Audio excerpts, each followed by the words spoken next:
I woke up today and immediately felt like I was living in the wrong skin. Not sick, just off. You ever get that feeling when the world is technically normal, but your stomach keeps trying to warn you about something your brain can't see yet? That was my Monday. Alarm at 7:30, snooze twice, shuffle to the kitchen in socks, microwave yesterday's coffee. My apartment building always smelled like someone else's dinner, but today it was sharp, metallic, like pennies left in the rain. My name's Mike, 34, divorced, 1 dog, 0 plans. I live on the 3rd floor of a brick box outside Cincinnati. The type of place where neighbors wave but never learn your last name, and the only drama is a parking space fight or someone's smoke alarm going off during football. Except this morning, the building wasn't right. People were up earlier than usual, coughing in the hall.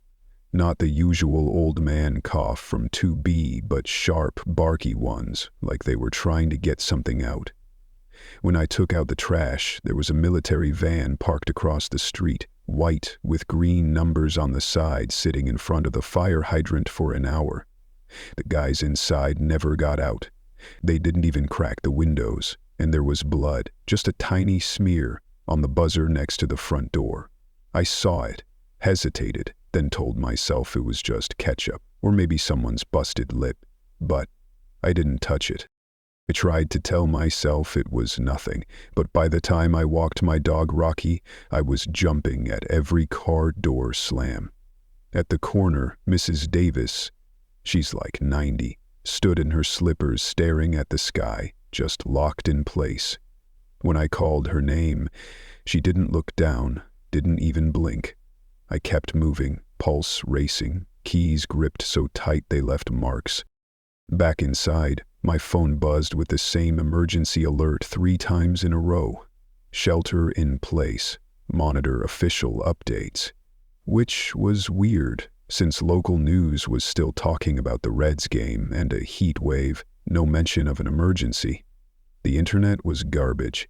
Web pages loading, freezing, then dumping me back on my home screen. I tried to text my buddy Matt. The little delivered check never popped up. I left a voicemail that sounded weird and tinny, like someone had erased half the words. I went door to door, trying to see if anyone else was getting the alerts. No one answered, not even Mrs. Davis, who I'd just seen outside. I knocked on every door on my floor. All I heard was coughing, shuffling, then total silence. I wanted to check on the old guy in 2B. He usually left his door cracked, TV blaring. Today, nothing but the hum of his fridge behind a deadbolt. Around noon, I heard footsteps running upstairs, heavy and quick. Then someone pounded on my door. I didn't open it at first. The peephole showed just a blurry shape, breathing hard. When I finally cracked it open, it was my neighbor, Jill, from down the hall. She looked terrified, hair wild, face streaked with tears and something dark, mud or blood, I couldn't tell. She kept whispering, "Don't let them in. Don't trust anyone. Please, Mike, just stay inside. Don't trust." And then she was gone, sprinting down the stairs, not even looking back. My phone wouldn't call out, wouldn't let me check social. The radio, when I tried it, was just static, broken up by one guy reading names, no explanation. I unplugged it. My hands were shaking. I felt like I was losing my mind. Rocky barked at the door every time footsteps passed. I shut all the blinds, double-checked every lock. In my head, I kept hearing Jill's voice.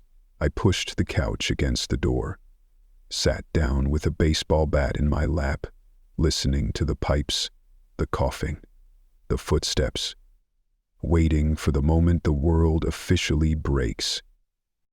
Nobody calmed. The hallway got quieter. All I could do was wait and watch and hope I'd survive the night. I used to joke that the scariest thing in this building was the rent, but around 2 a.m., that changed for good. I'd nodded off on the couch, baseball bat across my lap, Rocky's chin pressed to my knee. A sound woke me. Not a bang or crash, but something softer, wet, almost like a mop swiping tile. The power was out, not just my place. Looking through the peephole, the whole hallway was black, except for a flashlight beam bouncing down from the stairwell. I grabbed my own little mag light and pressed myself to the door. I listened, my heart pounding so loud it hurt my ears. From the hallway I heard coughing, but it was heavier now, deep and rattling, echoing down the walls. Then a voice, Jill again, whispering, "Please, open up, please, they're coming," followed by a thud that shook my doorframe. Rocky growled, low and mean. I didn't move. I knew if I opened that door, it'd be over.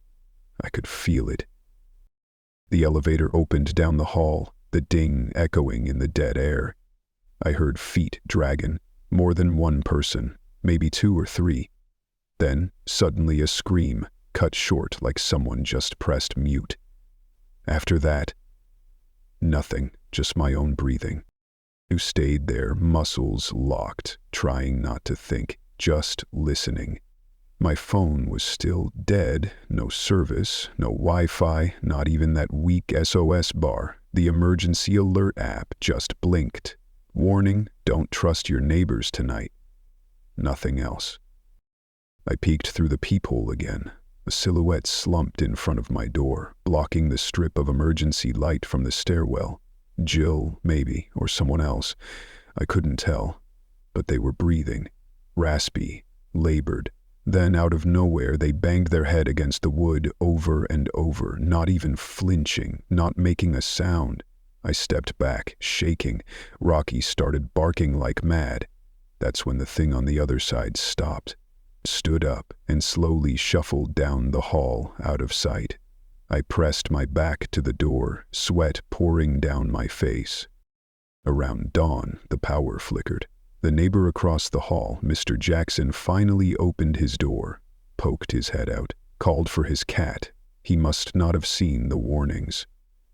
He walked past my door, into the stairwell, then just stopped. I wanted to shout, but I didn't. He turned around, and for a second I saw his face in the half-light, blank, grayish, something oozing from the corner of his mouth. He didn't even blink. He just went back into his apartment and closed the door, slow, like nothing mattered. That was the first time I realized something was really, truly wrong. I needed to get out, or at least figure out if anyone was left. I pushed my couch away from the door and cracked it open. The hallway stank, like rotten meat and bleach. Blood smeared in streaks down the wall. At the far end, someone had spray-painted a message. "They are inside." Rocky and I crept to Jill's door. It was open, barely. Inside, dark, ransacked. Her phone smashed to pieces on the floor. The window was cracked, a cold breeze making the blinds flap. No sign of her, just drops of blood and a set of muddy footprints leading back out. Downstairs, I heard something heavy moving around the lobby. I didn't dare go down. That's when my own phone buzzed. One text, just a single word from Matt. "Run." That's it. I grabbed my backpack, stuffed it with a water bottle, 2 protein bars, and a photo of my ex. It felt like leaving a piece of myself behind, but I was out of choices. I heard banging. Now closer, louder. Not just from downstairs, but from behind every door. The building wasn't safe. It was never safe. I slammed my door, locked it, and prayed it'd hold a few more minutes. But deep down, I knew it wouldn't. Not with whatever was out there now. Not with the neighbors I thought I knew. I waited until the banging stopped, but the silence was somehow worse. Rocky was panting so hard I could feel his heart beat through the leash. We both knew it was time. I took one last look at my apartment, the couch blocking the door, the pictures of me and my ex, the fridge full of leftovers I'd probably never eat again, and I knew I'd never be back. I opened the door. The hallway was empty, but the stink of rot was even thicker. All down the carpet, little red footprints led to the stairwell, like a trail from some nightmare. I moved fast, keeping Rocky pressed to my leg. Every door we passed was shut, but I could hear people inside. Some moaning, some laughing, some just whispering. I reached the stairs, heart racing, trying to decide if I should risk the elevator.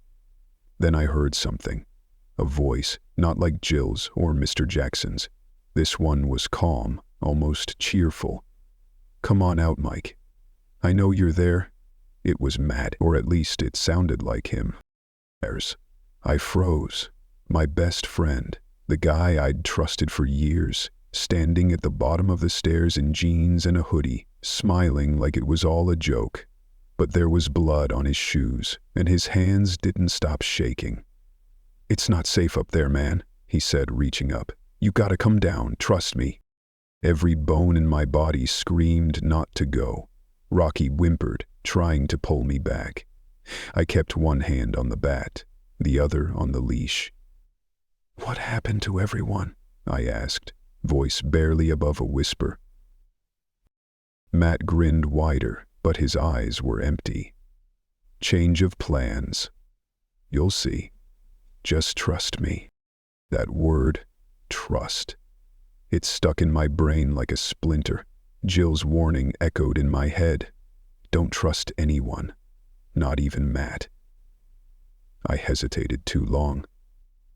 The noise behind me started again, footsteps, dragging, louder and closer. I had to choose, run toward my only friend or bolt for the fire exit. I picked the fire exit. I slammed through the door with Rocky at my heels, sprinting down 3 flights of stairs, every muscle screaming. I heard Matt's voice behind me, suddenly cold and sharp. "You can't run from us. Mike!" I burst out into the alley, straight into chaos. The street was packed with people. Neighbors, soldiers, strangers, all shuffling, eyes glazed, some dripping blood, some just staring. No one spoke, no one looked right. I kept moving, heart pounding, ducking behind cars and dumpsters, clutching Rocky's leash for dear life. Every face was someone I recognized, but none of them were really there. My world was gone.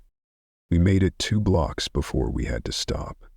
I ducked into the back of a bakery. Lights off, windows smashed. Someone was hiding there. A kid from 2B, crying, clutching a kitchen knife. He looked at me with hollow eyes. "They're not people anymore," he whispered. "Don't let them touch you. Don't talk to them. Don't trust anyone." The kid was right. This wasn't about a virus or a blackout or a military drill. This was about change. Something had gotten into everyone. Maybe not all at once. Maybe not everyone yet, but soon. I tried the phone again. No service, but a single message blinked on my screen. "You are not alone." I thought about going back, about trying to save Jill or Matt, or even Mr. Jackson. But the truth is, the people I loved were already gone. All I had left was Rocky, and whatever kind of hope you find in the dark, when trust can get you killed. I ate a protein bar, shared some with Rocky, and tried to plan my next move. My hands wouldn't stop shaking. Outside, someone started screaming. The kind of scream that sounds like it'll never stop. I held Rocky close, wiped the sweat off my forehead, and tried not to cry. This was the end of the world, but it didn't feel big, or epic, or even fast. It just felt lonely, like the worst parts of every day stretched out forever. So I sat there, holding on to the last bit of myself I could trust, waiting for morning, or whatever came next.